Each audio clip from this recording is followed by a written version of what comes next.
नाथ निभावेगा, गुरुदेव मेरी नैया उस पार लगा देना, गुरुदेव मेरी नैया उस पार लगा देना।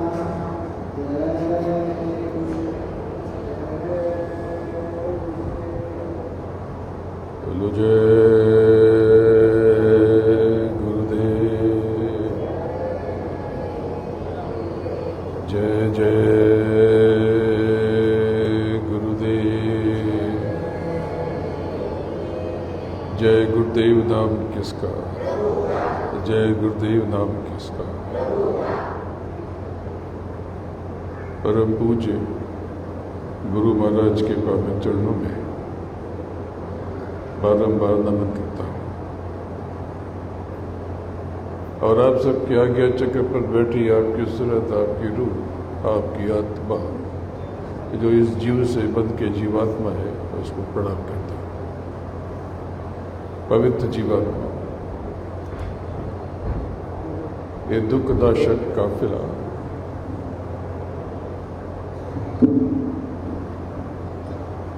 2026 के इस काफिले का आज दूसरा दिन है। आपके शिरपुर में आकर के मैं बहुत अभिभूत हूँ। ऐसे तो मैं कई बरस के बाद आ रहा हूँ, लेकिन आप सबको मैं हमेशा याद करता हूँ। मैं आपके साथ ही हूँ, आपके अंग संग ही हूँ।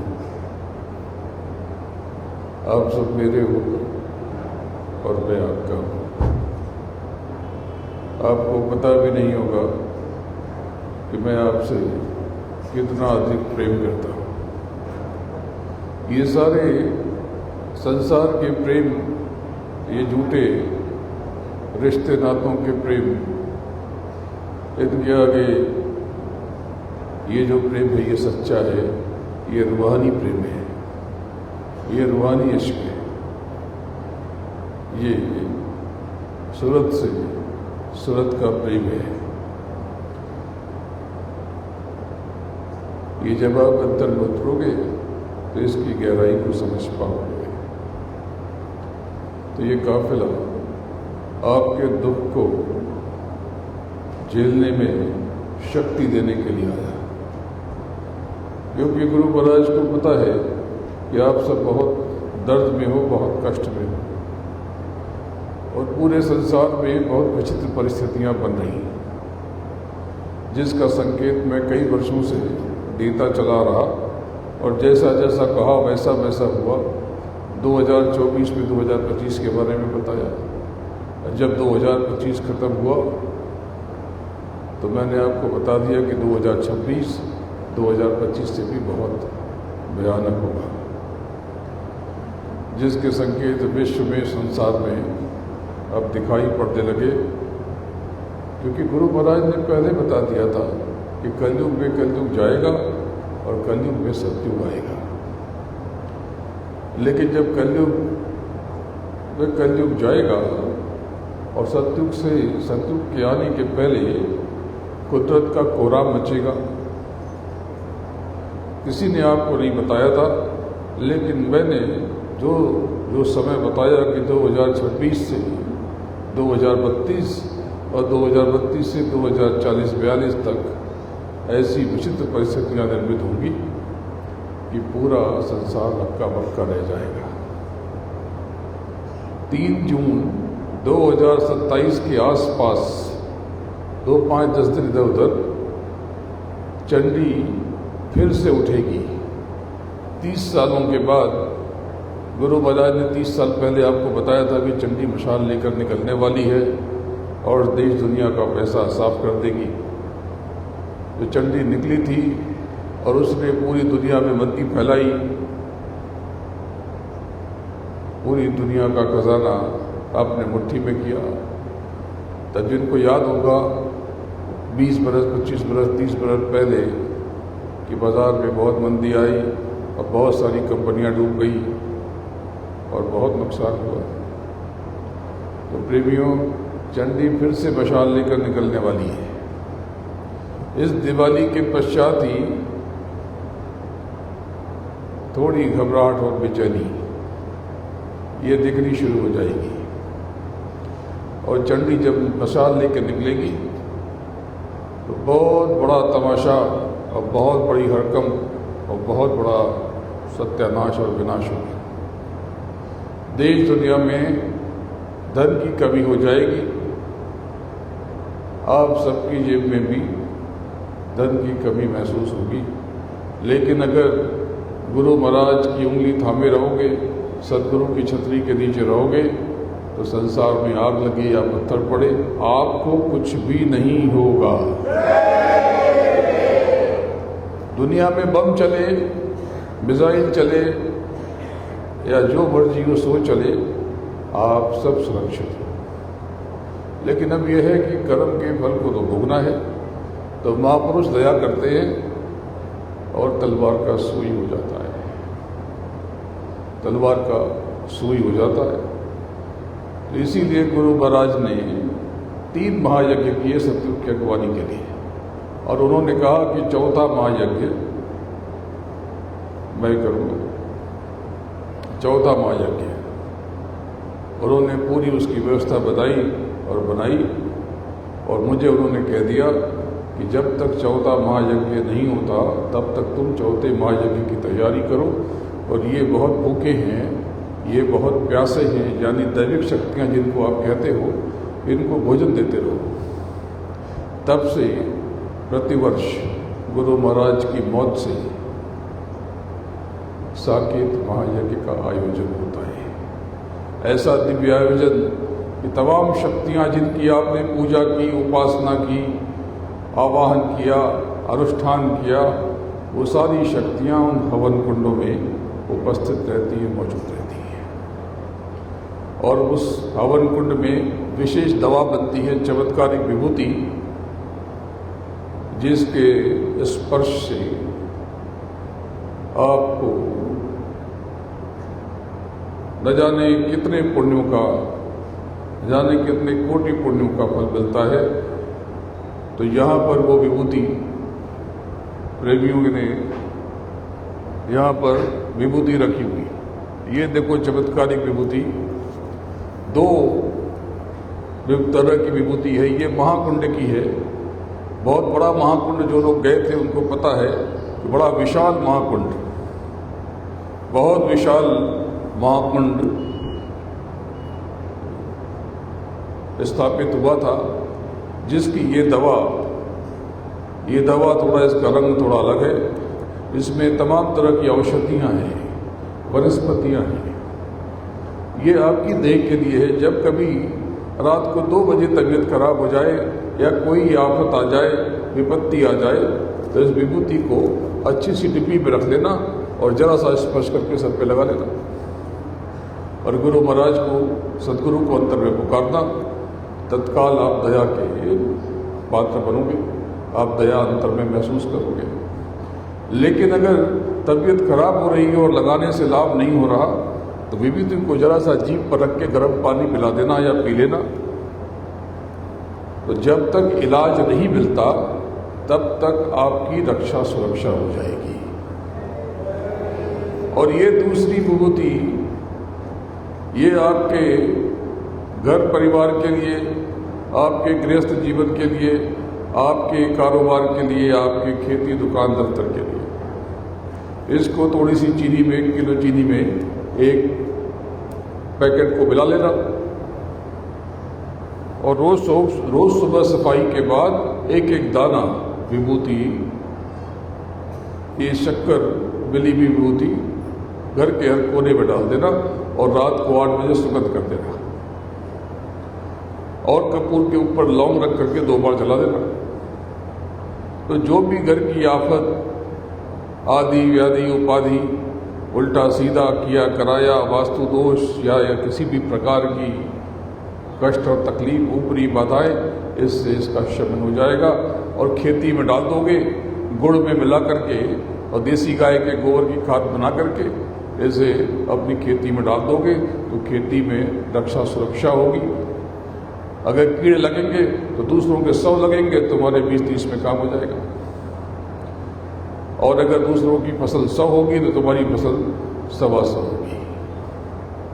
यानी खेती में और लोगों से ज़्यादा तुम्हें लाभ होगा और तुम्हें बरकत मिल जाएगी, तुम्हारी कमाई बढ़ जाएगी। अपनी दुकान में, अपने कारोबार में डालोगे तो वहाँ पर भी बरकत होगी। तो जब कमाई बढ़ जाए तो थोड़ा सा अपनी कमाई का 10वां हिस्सा परमार्थ पे खर्च किया करो। ये जो परमार्थ पे जो खर्च करते हो, सेवा करते हो, यही आपकी समृद्धि का कारण बनता है। तो प्रेमियों, हर वर्ष साकेत महायज्ञ होता है। इस बार भी साकेत महायज्ञ होने जा रहा दिसंबर में। कल मैंने इसकी घोषणा की थी पहली बार कि दिसंबर मध्य में साकेत महायज्ञ नवी मुंबई के आसपास कहीं होगा। स्थान की अभी घोषणा नहीं हुई, लेकिन नवी मुंबई आपको आना है। जहां अब तक आते रहे वहीं या उसी के आसपास आपको स्थान बता दिया जाएगा। तिथि की घोषणा मैंने कल के सत्संग में कहा था कि मैं शिरपुर में तिथि की घोषणा करूंगा। तो गुरु महाराज की बहुत सही तारीख तय हो गई 14 दिसंबर 2026 से 24 दिसंबर 2026 ये साकेत महायज्ञ का आयोजन होगा। ये 14 अगस्त, ये उस दिन पंचमी तिथि है, दिन शायद सोमवार है। तो उस दिन 14 दिसंबर 2026 से 24 दिसंबर 2026 24 तारीख को पूर्णिमा है, बड़ी विलक्षण पूर्णिमा। तो उस दिन इसकी पूर्णाहुति होगी। आप सब जो लोग अब तक नहीं आ सके, इस बार आने की कोशिश करना, क्योंकि आगे समय बहुत आफत भरा है, विभक्ति भरा है, कष्ट भरा है। आप सब आओगे तो आपकी रक्षा सुरक्षा होगी। और जो जो वहाँ पर हवन कुंड में उस यज्ञ में उपस्थित रहेगा वो संसार की मुसीबतों से बचा रहेगा। तो आप सब आने की कोशिश करना। लेकिन प्रेमियों, ये तो सब भौतिक धन है, ये तो मैं आपको बहुत दे दूंगा अगर आप मेरी बात सुनोगे। लेकिन सच्ची बात ये है कि जब मौत आएगी ये सब यही छूट जाएगा। और इस देह का अंत होना है, मृत्यु आनी है, सबकी आनी है। जब मैं कहता हूँ कि आप भी मिटोगे और मेरी भी देह मिटेगी, तो बहुत से प्रेमी दुखी हो जाते हैं। कल बाबू साहब आए और उन्होंने निवेदन किया कि आप बार बार मत कहा कीजिए कि आपकी देह मिट जाएगी, हम बर्दाश्त नहीं कर पाते। प्रेमियों, बात तो ठीक है, लेकिन ये सत्य तो है। तो मैंने कहा कि ये प्रेमी ये आराम से सो रहे, इनको पता तो चले कि एक न एक दिन सबको जाना है। अनंतों जन्मों की नींद से सोए पड़े हो, जागोगे कब?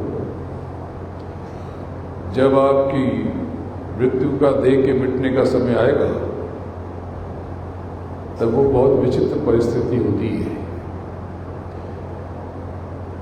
जिन्होंने मृत्यु की तैयारी नहीं की, नाम की कमाई नहीं की, वो बहुत तकलीफ में, बहुत पीड़ा में फंस जाते हैं और बहुत कष्ट को भोगते हैं, क्योंकि देह नीचे पड़ी होती है और उनको मौका नहीं मिलता बताने का, इससे देना है, उसको देना है।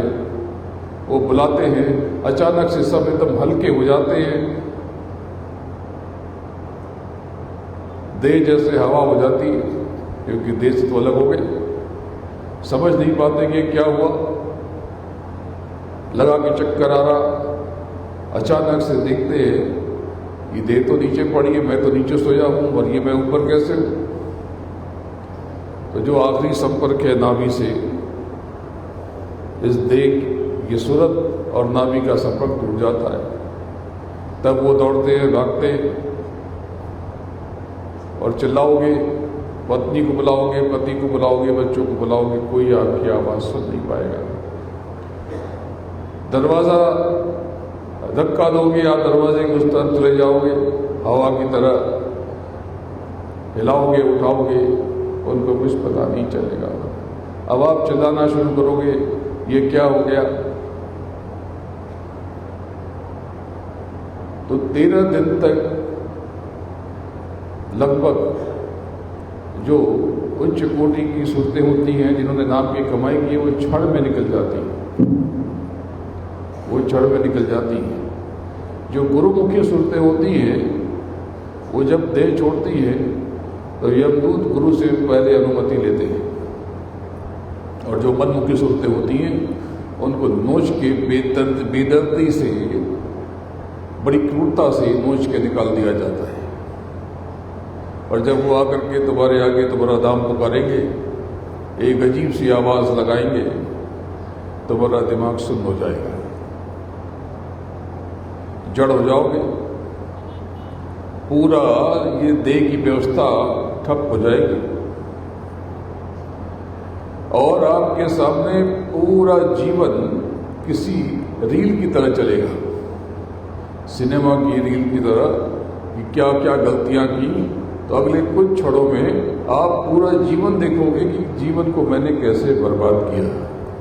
ये सुबह सुबह मैं दुकान पे जाता था, दफ्तर में जाता था, खेत में जाता था, और कमाता था, खाता था, और सुबह सुबह सब निकाल देता था, फिर कमाता था, फिर खाता था, फिर सब निकाल देता था। यही तो किया आपने। अगर मल मूत्र का पहाड़ और ये कहीं इकट्ठा करते तो हर व्यक्ति एक एक पहाड़ खड़ा कर देता, नदी खड़ी कर देता, और क्या करते हो आप?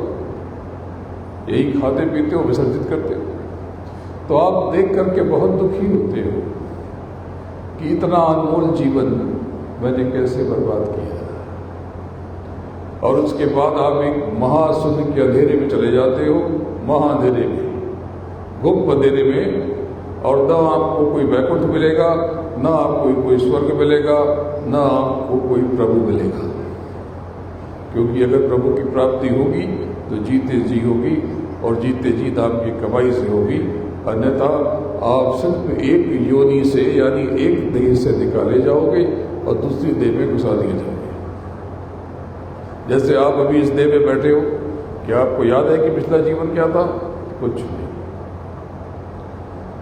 तो बड़े भाग्यशाली हो आप कि आपको एक मध्यम जीवन मिला, और आपको मार्ग मिला, आध्यात्म की डगर मिली, और आपको गुरु मिला।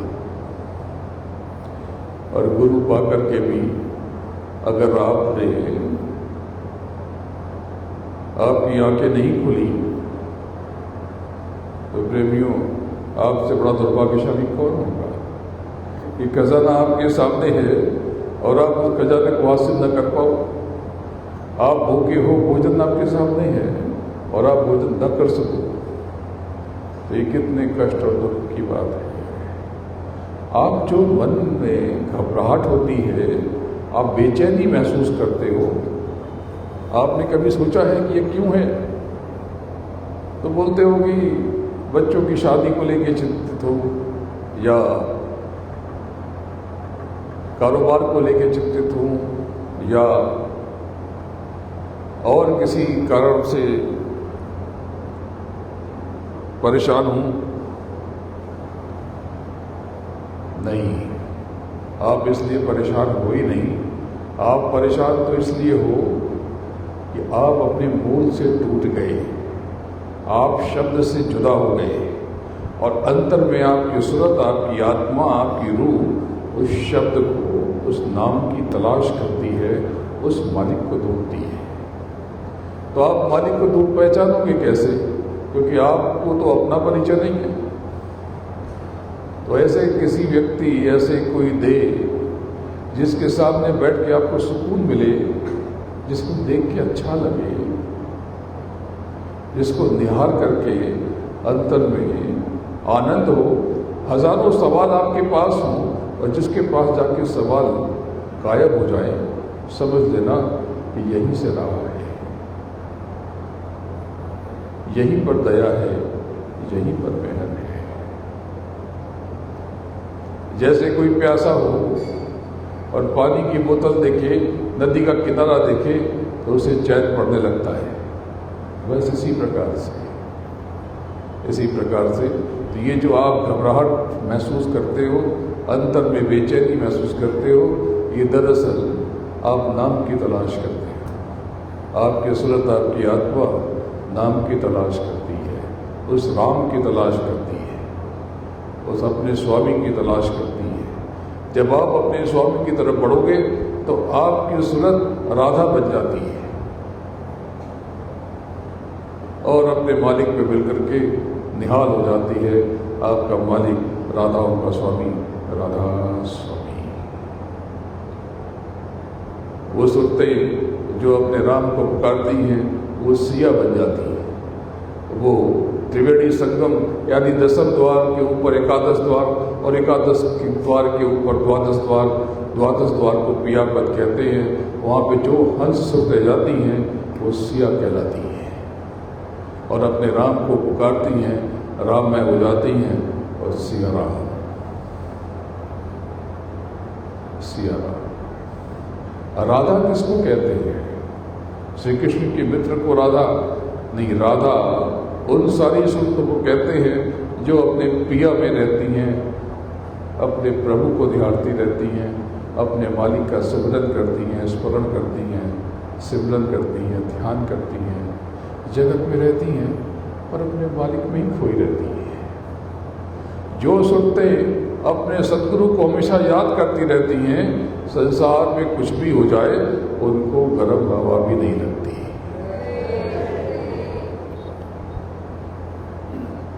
एक महारानी हुई थी, अपने गुरु को पा करके वो राजरानी हो गई। उनको संसार ने मीरा के नाम से जाना।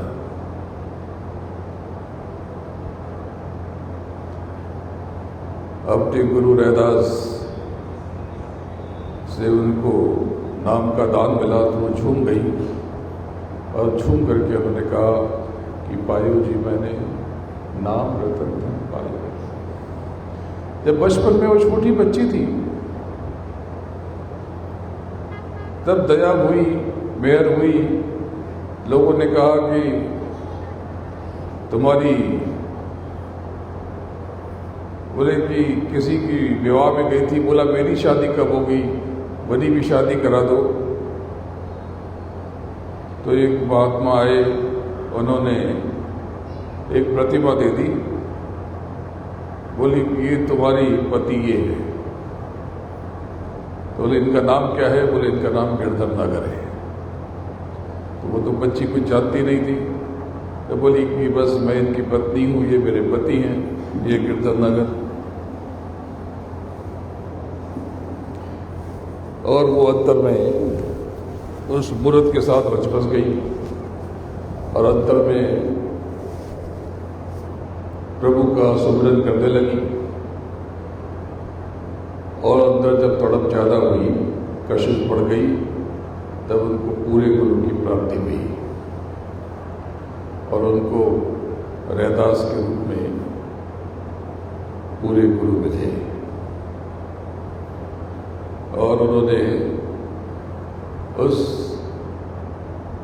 प्रभु का, पूर्ण ब्रह्म का परिचय कराया, जिनको अकाल पुरुष कहते हो, जिनको सत्य कहते हो, साख कहते हो, जिनको सत्य कहते हो और जिनको वो हक कहते हैं। वही अकाल पुरुष है, वही सत श्री अकाल है। ये जो सत श्री है, जो गुरु महाराज ने मेरा नाम दिया, ये बहुत से लोग समझते हैं कि सदगुरु अलग है, श्री अलग है और वो दयाल अलग है। ये मेरा नाम नहीं है, तो उस मालिक का नाम गुरु महाराज ने मेरे जो संसार के नाम थे उसके ऊपर ये नाम चिपका दिया। बोले तुमको तो अब इसी नाम से जानेंगे। तो वो जो सदश्री है वही सदगुरु श्री है, जो सचखंड पे बैठा हुआ है, जिसके रोम रोम में कोटिन सूरज चांद सितारे और रोम रोम में घरे उजाले। वो व्यक्त सत्ता है, वो नामी है। और नामी यानी सत्य अलग और अलग के ऊपर यह नामी बैठा। गुरु महाराज यह व्यक्त सत्ता यानी ये अनामी, और जिसने स्वयं को व्यक्त कर लिया उन्होंने ही वो दामी हो। तो पूछे कि ये कौन अगम अलग और सत्य? तो इन्होंने बताया ये मैं ही हूं, मैं ही हूं। तो जब उनको नाम का दान मिला, मीरा को तो बावरी हो गई।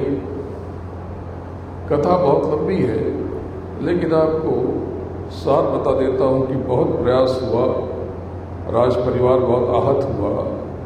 अपने घर की स्त्री को ऐसे बौराए हुए देख करके उनको मारने की चेष्टा हुई। जहर का प्याला उनके लिए अमृत बन गया। तरह तरह के उन पर हमले हुए, लेकिन उनका बाल भी बाका न हुआ। क्यों? क्योंकि वो गुरुमुखी थी, हमेशा अपने सद्गुरु को सिमरती थी और दाम की डोर पकड़ करके उसी में झूलती और झूलती रहती थी। तो गुरुमुखी होने से देखो, जहर दिया गया, दुनिया भर के कष्ट हुए, लेकिन वो राजरानी बाद में वो अपने राज्य से दूर चली गई और वो द्वारिका चली गई। उनका नियम था कि रोज वो सुबह उठती थी साधन भजन करके, क्योंकि एक परंपरा में थी। तो वो मंदिर के पट बंद करके ध्यान भजन में बैठ जाती थी। एक दिन वो राजरानी जल्दी उठी, जल्दी तैयार हो गई और पूजा की थाल उठाई। अपनी पोटली, सुविरन की पोटली ऐसी उन्होंने हाथ में ली और चेहरे पे चमक थी, चेहरे पे नूर था, वो दमक रही थी, चमक रही थी और उनकी हर चाल खनक रही थी। सबने कहा, माता जी आज बहुत जल्दी जा रही हूँ। बोले, अब मैं जा रही हूँ। बोले, कहाँ जा रही हो? बोले, बस अपने मालिक के चरणों में जा रही हूँ। बोले, कहाँ है तुम्हारे मालिक? बोले, सचखंड में है, अब मैं वहीं जा रही हूँ। लोगों ने समझा कि ये मजाक कर रही है। उन्होंने वो अंदर गई और मंदिर के द्वार पट बंद कर लिए। अमूमन घंटे, 2 घंटे, 3 घंटे में उठ जाती थी, बाहर आ जाती थी, लेकिन उस दिन देर हो गई। 5-6 घंटे बीत गए। लोगों को चिंता हुई, दरवाजे के पास सुनने लगे तो कोई आहट नहीं आई और दूसरा कोई रास्ता नहीं था, कोई रोशनदान नहीं था, कोई खिड़की नहीं थी जिससे लोग देख पाते। बस एक ही दरवाजा था जो अंदर से बंद था। वो राजरानी ध्यान भजन में, साधन भजन में बैठी थी। जब दोपहर बीतने लगी, शाम होने लगी, तब लोगों को चिंता हुई। तब लोगों ने आवाज़ लगाई, कोई आवाज़ नहीं आई और लोगों ने दरवाज़ा किसी प्रकार से खोला तो कांप उठे।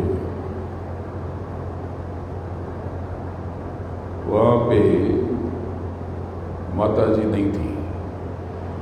माता जी के वस्त्र उस प्रतिमा पर, जिसको जीवन पर उन्होंने पूजा, उस पर चढ़े हुए थे, यानी उस प्रतिमा ने उनके वस्त्र पहने हुए थे, यानी वो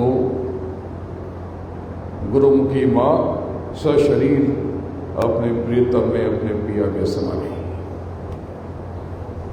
प्रेमियों, गुरुमुखी सुनते ही हर क्षण अपने पी को, अपने पिया को, अपने सनम को, अपने प्रभु को, अपने सद्गुरु को याद करती रहती है। दोनों आंखों की बंद जो आँख है, इससे निहारती रहती है, उन्हीं के बारे में सोचती है। जगत में रहती तो है वो सुनते वो आत्माएं, लेकिन अपने मालिक के चरणों में रहती है। अभी भी कुछ बिगड़ा नहीं है, आप जगत में रहो। बस रोज 2-2.5 घंटे मुझे नाम की कमाई में दे दो। मैं आपको वचन देता हूं कि मैं अगले कुछ ही समय में आपको कुछ न कुछ अनुभव करवा दूंगा। और मैं एक और वचन देता हूं कि अगर आज रोज आपने 2.5 घंटे नाम की कमाई में दिए तो आपके भौतिक यानी दुनिया के जो झमेले हैं, दुनिया के जो कष्ट हैं, दुनिया की जो पीड़ा है, उसकी जिम्मेदारी मैं लेता हूं। ऐसा नहीं है कि आपके ऊपर कष्ट नहीं आएंगे, क्योंकि जो कर्म का भोग है वो तो भोगना पड़ेगा, जो जो किया है आपने वो तो भोगना पड़ेगा, लेकिन वो कष्ट आएंगे और आपको छू कर निकल जाएंगे, आपको पता भी नहीं चलेगा। जैसे बाहर बारिश हो और आप बाहर खड़े हो तो भीग जाओगे और बीमार पड़ जाओगे, लेकिन अगर आपको यहाँ पनाह मिल जाए तो बाहर कैसी भी बारिश हो, आप यहाँ बैठ के चाय समोसा खाओगे और आपको पता भी नहीं चलेगा। बारिश होगी, बारिश आएगी और बारिश चली जाएगी।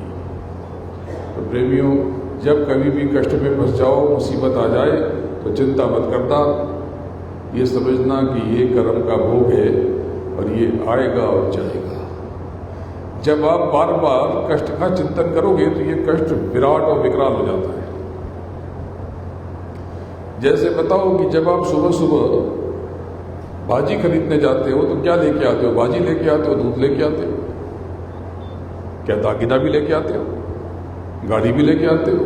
नहीं। लेकिन जब गाड़ी लेने जाते हो या दागिना खरीदने जाते हो तैयार होकर के, तब बेकार की चीज़ें नहीं लाते, तब हीरे मोती ही लाते हो, गाड़ी घोड़ा ही लाते हो, दागिना ही लाते हो। अब मुझे बताओ कि मान लो यहाँ पर किसी चीज़ को कुछ और कहते हो। जैसे विदेश में मैं जाता हूँ तो बहुत सी चीज़ों के नाम अलग हैं, सब जगह अंग्रेजी नहीं बोली जाती। फ्रांस में फ्रेंच बोली जाती है, जर्मनी में जर्मन और डच बोली जाती है, स्पेनिश बोली जाती है, दुनिया भर की अलग अलग भाषाएं बोली जाती हैं। तो फ्रांस में वो अंग्रेज़ी जानते भी हैं, तो अंग्रेज़ी में वो आप उनसे पूछोगे तो जवाब नहीं देंगे। तो अब मान लो आप वहाँ गए और आपको कॉफ़ी पीने की इच्छा हुई और आप बोल रहे हो कॉफ़ी किसी को समझ में नहीं आया।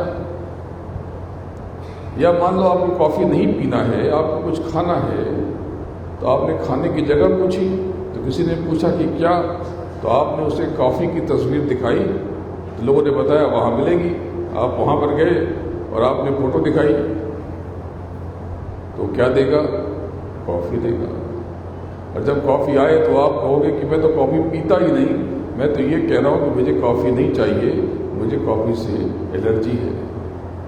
तो वो भी सर पीटेगा कि जब तुम्हें कॉफ़ी नहीं चाहिए तो बार बार कॉफ़ी क्यों दिखा रहे थे फोटो। इसी प्रकार से जब आपको दुख नहीं चाहिए, आपको कष्ट नहीं चाहिए, आपको पीड़ा नहीं चाहिए, तो बार बार कष्ट का, पीड़ा का, दुख का चिंतन क्यों करते हो? ध्यान रखना, जब आप बार बार शिकायत करते हो, पूछते हो अपनी तकदीर को, किस्मत को, प्रभु को, इसका एक ही अर्थ है, न तो आपको मालिक पे भरोसा है, न उस प्रभु पे भरोसा है, न सतगुरु पे भरोसा है। जो गुरुमुखी सुनते होती हैं वो जीवन में कष्ट आने पर वो कष्ट को स्वीकार कर लेती हैं, गले का हार बनाती हैं और वो जानती हैं ये कष्ट क्षणिक है, मेरा मालिक देख रहा है, मेरा मालिक मुझे निहार रहा है और मेरा मालिक सब संभाल लेगा। ये मेरे कर्म हो गए, बस थोड़ा सा भोग लूं। लेकिन जब आप कहते हो कि कष्ट कष्ट कष्ट, दुख दुख दुख, परेशानी परेशानी परेशानी, तो प्रेमियों परेशानी बढ़ जाएगी, कष्ट बढ़ जाएंगे। वो अंतरिक्ष, आसमान जो ऊपर बैठा हुआ, उसकी शक्तियाँ आपको जो आप मांग रहे होते थे। इसलिए जब कभी मुसीबत आ जाए, कष्ट आ जाए, दुख आ जाए, पीड़ा हो जाए, तब ये मत कहना पीड़ा पीड़ा कष्ट कष्ट, ये कहना मालिक ये सब पीड़ा तू है, तो ये हवा हवाई हो जाएगी। और विश्वास रखना कुछ समय के बाद ये कष्ट मिट जाएंगे। बस नाम की कमाई में समय दो। दोनों आंखों के मध्य यहाँ पर आ गया चक्र, यहीं पर दिव्य दृष्टि ज्ञान चक्षु शिव नेत्र। देखो प्रेमियों, प्रभु की प्राप्ति होगी तो जीते जी होगी। अगर आपने किसी गणपति को पूजा तो आप उनको जब तक देख न लो जीते जी, तब तक पूजा का अर्थ क्या? आपको शिव के, ब्रह्मा के, विष्णु के दर्शन न हुए, जगदम्बा का दीदार न हुआ, तो आपकी ये जितनी भी पूजा उपासना आपने की सब बेकार हो गई। तो ये देवी देवता कौन है, कहाँ रहते हैं, ये ब्रह्मा विष्णु महादेव कौन है? महादेव को महादेव क्यों कहते हैं, महेश क्यों कहते हैं? जगदम्बा कौन है?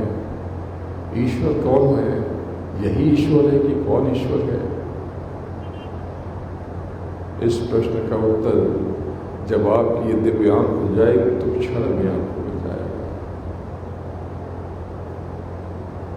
संक्षेप में बता देता हूँ, जो नए जीव है कि पहले कुछ नहीं था, न हवा, न पानी, न ग्रह नक्षत्र, न पेड़ पौधे, कुछ भी नहीं था, न धरती आकाश, न तारे सितारे, कुछ भी नहीं था, बस एक अनामी।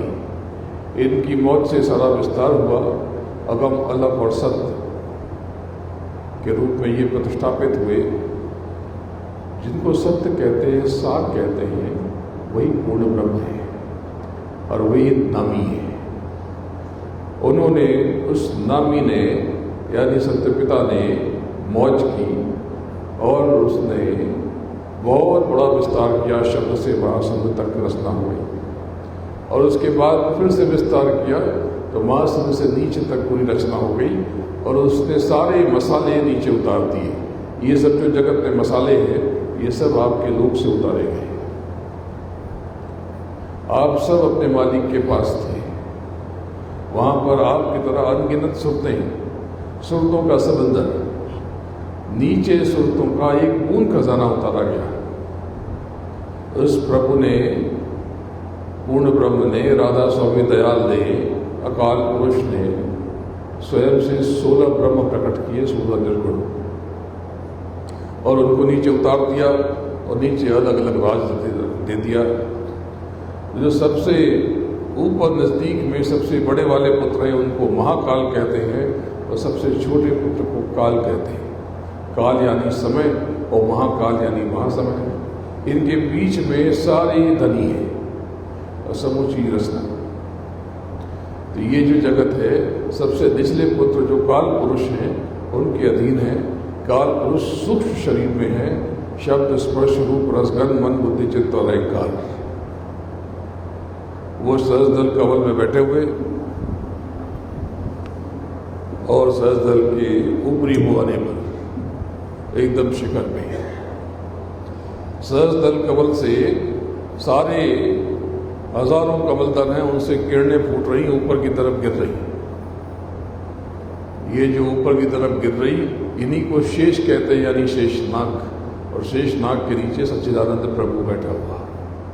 तो आपने तो यही पढ़ा कि शेषनाग के नीचे विष्णु बैठे।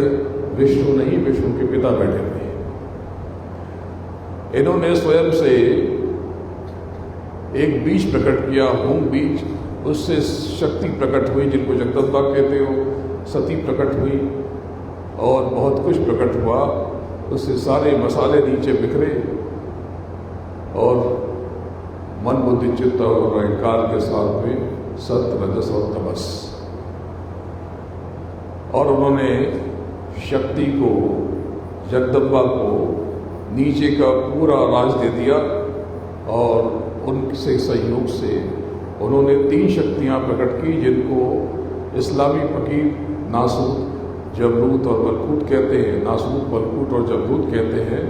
हिंदू इनको ब्रह्मा, विष्णु और महेश कहते हैं।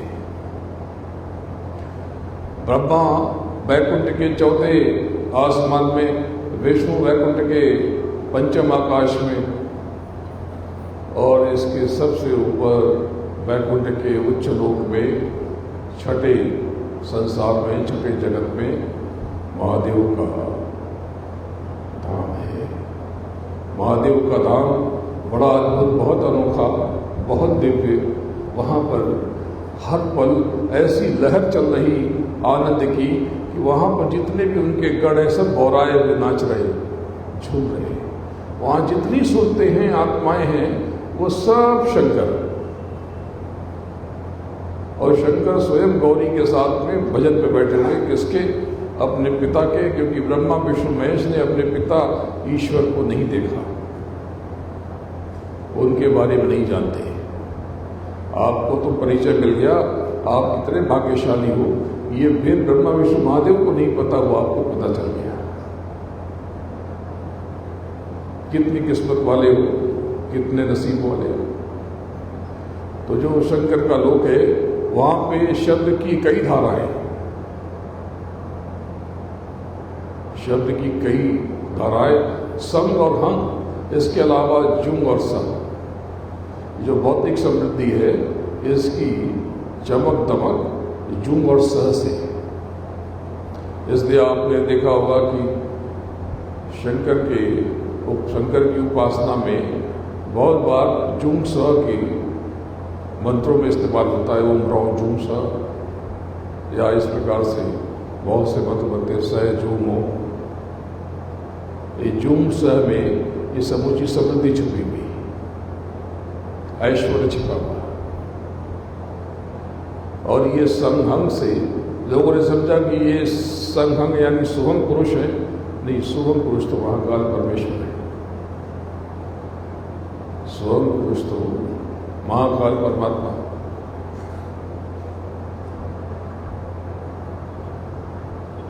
और परमात्मा के ऊपर प्रभु, सत्य, सार, मूल, उनका जो धाम है आपका निष्धाम है। तो प्रेमियों, ये सब आप अपने भीतर उतर के देख सकते हैं। तो नाम की कमाई करो। जिनको जिनको नाम का दान मिला है, रोज 2.5 घंटे नाम की कमाई पे दो। और जिनको नाम का दान नहीं मिला, अगर गुरु इकट्ठा हो जाएंगे तो गुरु महाराज की ऊपर दया हो जाएगी और उनको नाम की बख्शीश दे दी जाएगी। बोलो जय गुरुदेव। तो ये दुखनाशक काफिला 2026 का ये पहला काफिला,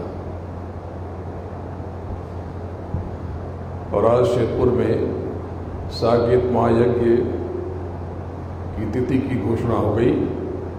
2026 का साकेत महायज्ञ 14 दिसंबर से 24 दिसंबर के मध्य नवी मुंबई में होगा। तो आप सब तैयारी में लग जाओ।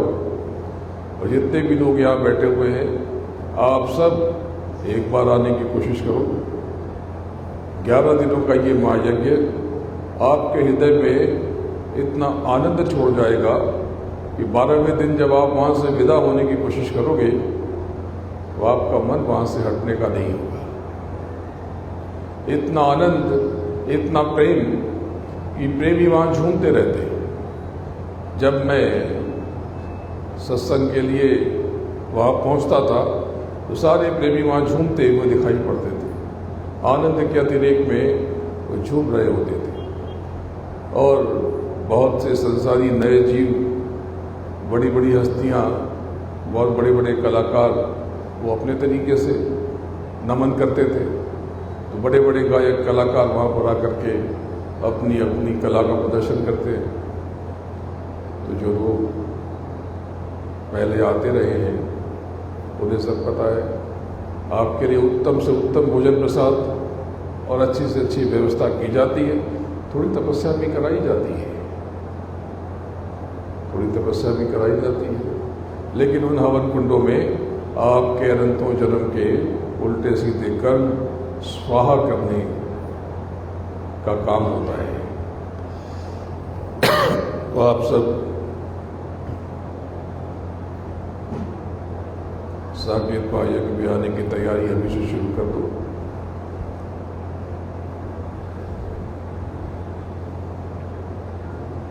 और प्रेमियों, देखो, मैं तो गुरु हूं नहीं, मैं तो अपने सदगुरु का, अपने गुरु महाराज के चरणों की रज हूं। और आपका मैं दास हूं, सेवक हूं, चाकर हूं। जो मुझे काम उन्होंने सौंपा है, अकेले ना तो कोई संगत मुझे मिली, ना तो कोई संपत्ति मिली, और एक व्यक्ति अकेला केवल उसके पास उसके साथ गुरु महाराज की मौज, और पूरे विश्व में वो घूम गया और बहुत बड़ी संगत पूरे देश संसार में खड़ी होती जा रही। और जितने सच्चे तरीके से, पारदर्शी तरीके से और ईमानदारी से आपकी संगत काम कर रही, दूसरी संगत कर रही कि नहीं कर रही मुझे इसकी जानकारी नहीं है, लेकिन जिस तरीके से आप लोग काम कर रहे हो सेवा का, बिरले ही करते हैं। सब कुछ पारदर्शी है, सब कुछ सच्चा है, सब कुछ स्निग्ध है, पवित्र है, कोई स्वार्थ नहीं किसी का। तो प्रेमियों, नाम की कमाई के लिए बस ऐसे ही माहौल की जरूरत होती है। प्रभु की प्राप्ति ऐसी निस्वार्थ गतिविधियों से ही हो सकती है। सब कुछ आपके भीतर है।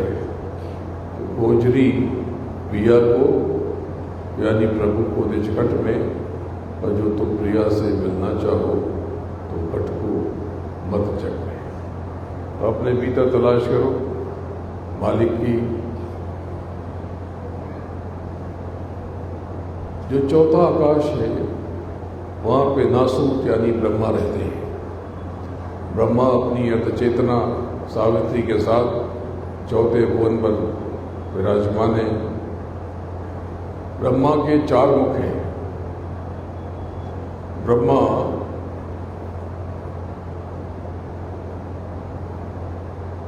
चौथे भुवन में वहाँ पर बैठे हैं। वहाँ पर अंग की ध्वनि हो रही, अंग अंग, और उसको सुनकर के वहाँ जितनी सुनते हैं सर्वस्त हो जाती हैं। ब्रह्मा अपनी अर्थ चेतना सावित्री के साथ सावित्री के घेरे में भजन पर बैठे अपने पिता का वो सुमिरन कर रहे, साधना कर रहे, और वहाँ पर जितनी भी सुनते हैं आत्माएं हैं सब ब्रह्मा हैं। आप भी पहुँचोगे तो आप भी ब्रह्मा हो जाओगे। आप वहाँ पहुँचोगे तो आप भी ब्रह्मा हो जाओगे। वहाँ पर जितनी भी आत्माएं सब ब्रह्मा। और इसके ऊपर 5वें आकाश में श्री हरि विष्णु, जिनको मलकूट कहते हैं, वो वहाँ पर सारी व्यवस्था देख रहे हैं। ऐसा नहीं है कि सब कुछ ब्रह्मा ने बनाया। ब्रह्मा ने केवल पिंडज को रचा है, लेकिन अंडज को और जल के जीवों को जगदम्बा ने रचा है।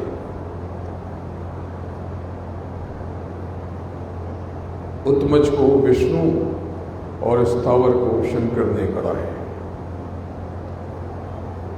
तो ये भेद जवाब अंतर्गोत्रों के सब देख लोगे तो पंचम आकाश में जब आप वैकुंठ के उस महालोक में प्रविष्ट होते हो, उस 5वें भवन में, तो वहाँ पर पहले सामने एक बहुत बड़ा प्रकाश पुंज दिखाई पड़ता है। गौर से देखोगे तो ये धरती और आकाश ये बहुत छोटा, इससे बहुत गुना बड़ा। ये चक्र सुदर्शन है, ये चक्र सुदर्शन है। ये विष्णु के साथ रहता है, और ये चक्र सुदर्शन जब चाहे तो ये सूक्ष्म हो जाता है, और जब चाहे तो विराट हो जाता है। जब चाहते हैं तो उनके इशारे पर चलने लगता है, और जब चाहते हैं तो उनमें समा जाता है। इसकी महिमा अपरंपार है। और विष्णु के लोक में 2 तरह के शब्द की धार, हंग और रंग, इसमें समूचा वैभव है। ये जो हर हर कहते हैं, तो ये ब्रह्मा विष्णु महेश पे ब्रह्मा की पूजा नहीं होती। ब्रह्मा विष्णु महेश में केवल विष्णु और महेश की, महादेव की पूजा होती है। तो जो हर हर महादेव कहते हो, हर हर कहते हो विष्णु को, और महादेव कहते हो महादेव को, यानी शंकर को। तो ये जो हर हर कहते हो, तो इससे जो है ये जरा अर्थ कमाने की कर्म आसान हो जाते हैं। तो आपके कर्मों में तब्दीली आने लगती है। आप ऐसे कर्म करने लगते हो जिससे सत्कर्म हो जाए, इससे धन की आवक बढ़ जाए। लेकिन ध्यान रखना, ये धन आप कमा तो लोगे लेकिन ये यहीं छूट जाएगा। तो खाली आप क्या ही नहीं, ये देखो जितने भी मंत्र बने, हरे राम, हरि ओम, हर हर बम बम, हर हर महादेव, ये सब आपके अर्थतंत्र को ठीक रखने के लिए बनाए गए। तो क्रिश्चियन लोग भी उसमें भी हिल मेरी हिल मेरी हिल मेरी, यही हम और रम। लेकिन आपको नामदान में जो मार्ग दिया गया, जो नाम बताया गया, वो इन सब से ऊपर है। ये आपको राज बताया जिससे आपको पता रहे, आपको ऊपर का भेद, उसका संकेत मिलता रहे, जिससे आप यथार्थ को समझ सको। तो प्रेमियों, जब आप नाम की कमाई करोगे, अंतर में उतर करके शब्द की डोर को पकड़ के जब ऊपर चढ़ोगे, तो आप ये सब अनुभव कर सकते हो।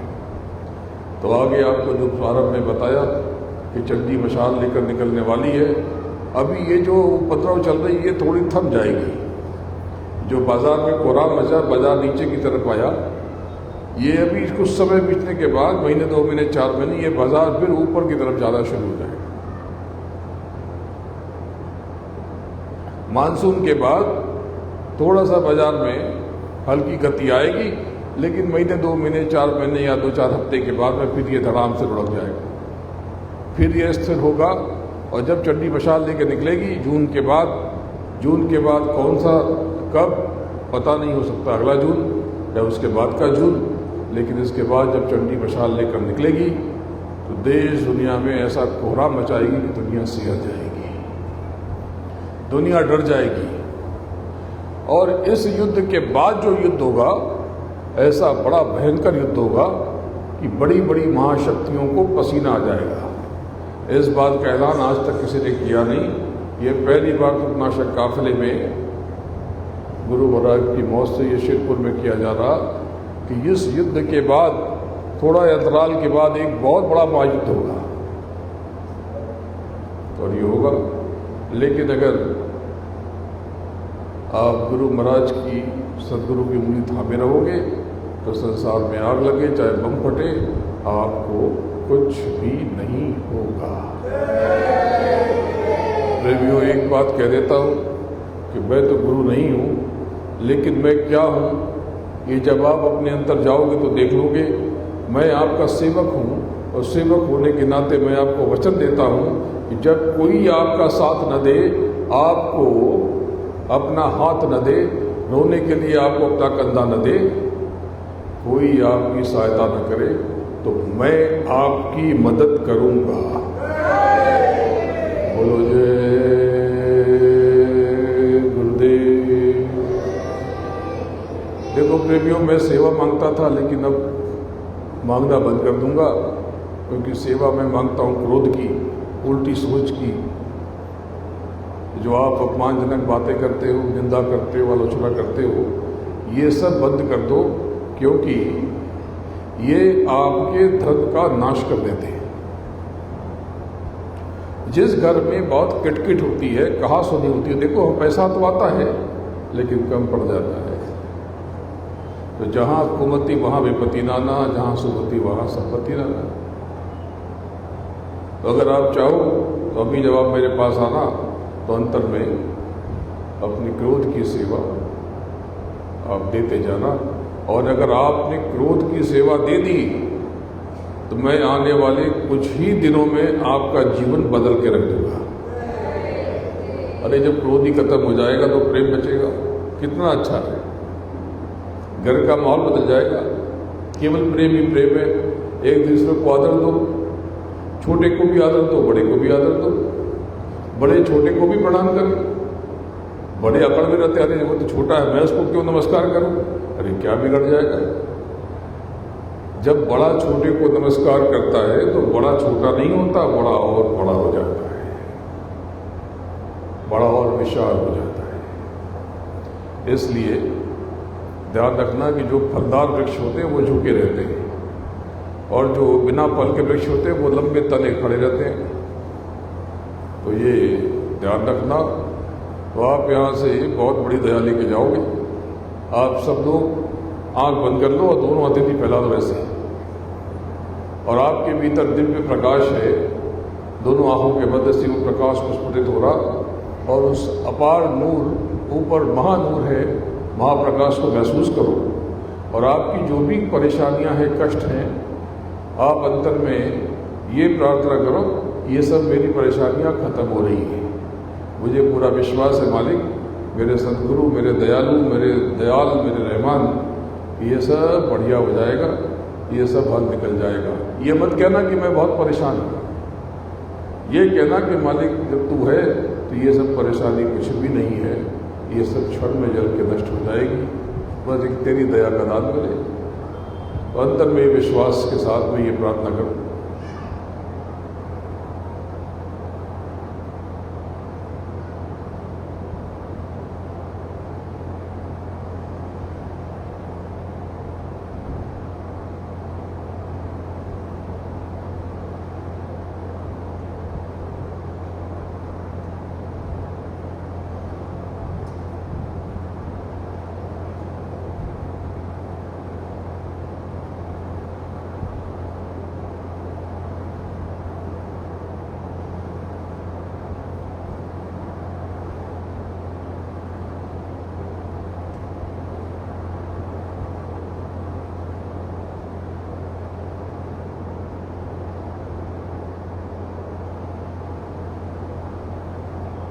जय गुरुदेव, जय जय गुरुदेव। ये जय गुरुदेव नाम तो प्रभु का है, मेरी जय जय गुरुदेव क्या है? प्रेमियों, जब गुरु महाराज ने जय गुरुदेव नाम जगाया, तब से उन्होंने प्रार्थना शुरू करा दी कि जय गुरुदेव, जय गुरुदेव, जय गुरुदेव, जय जय गुरुदेव। यानी जय गुरुदेव तो प्रभु का नाम, और जय जय गुरुदेव, हे प्रभु तेरे चरणों में मैं नमन करता हूँ, प्रणाम करता हूँ, शीश नवाता हूँ, दंडवत करता हूँ। हे प्रभु तू दयालु है, तू करुणा निधान है, तू रहमान है, तू दयाल है, तू कृपालु है। हे प्रभु बस मैं तेरे चरणों में समर्पित हूँ, खुद को अर्पित करता हूँ, समर्पित करता हूँ। जैसे आप राम कहते हो तो राम और श्री राम या सिया राम उनका नाम, लेकिन जब आप जय सिया राम कहते हो तो कहते हो हे सिया राम तुझे प्रणाम। कितनी विनम्रता है। जब आप श्री कृष्ण को कहते हो तो श्री कृष्ण का नाम ले रहे हैं, लेकिन जब आप कहते हो जय श्री कृष्ण यानी हे श्री कृष्ण तुझे प्रणाम, तेरी जय हो। इसी प्रकार से जब आप जय गुरुदेव कहते हो तो ये प्रभु का नाम है, लेकिन जब आप जय जय गुरुदेव कहते हो तब आप उस प्रभु के चरणों में शीश नवाते हो, खुद को अर्पित और समर्पित करते हो, उसके चरणों में लीन और विलीन होने की कोशिश करते हो, प्रयास करते हो। तो इसमें बहुत विनम्रता है। प्रेमियों, जब कभी मुसीबत में फंस जाओ, कोई संकट आ जाए, अंतर में पूरे विश्वास के साथ आंख बंद करके बैठ जाना किसी कोने में, और सदगुरु का, गुरु महाराज का ध्यान करके पूरे विश्वास से कहना जय गुरुदेव, जय जय गुरुदेव, जय गुरुदेव, जय जय गुरुदेव, जय गुरुदेव, जय जय गुरुदेव, जय गुरुदेव, जय जय गुरुदेव। और आप देखोगे कि जब आप अंतर में निवेदन करोगे, प्रार्थना करोगे, तो अगले कुछ समय में आपको राहत मिलनी शुरू हो जाएगी। ये जय जय जय जब आप कहते हो तो जय हो जाती है, यानी विजय हो जाती है, जीत हो जाती है, जीत हो जाती है।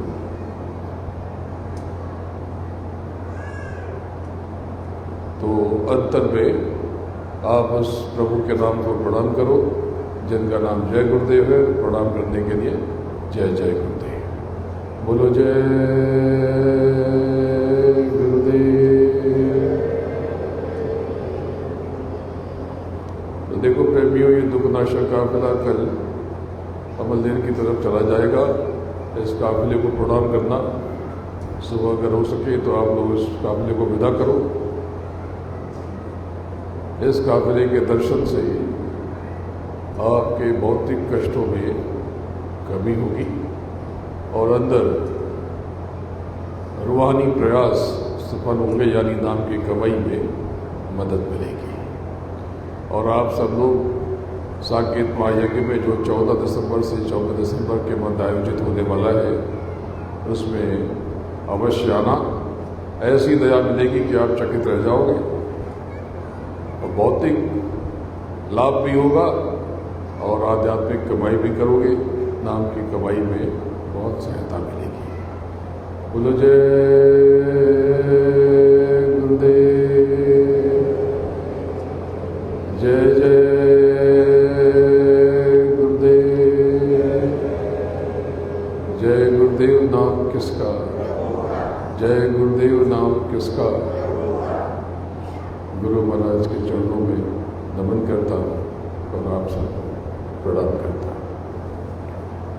ये विभूति यहाँ पर है, जो बाद में आए वो प्रेमियों से पूछ लेंगे कि इसको इस्तेमाल कैसे करना है।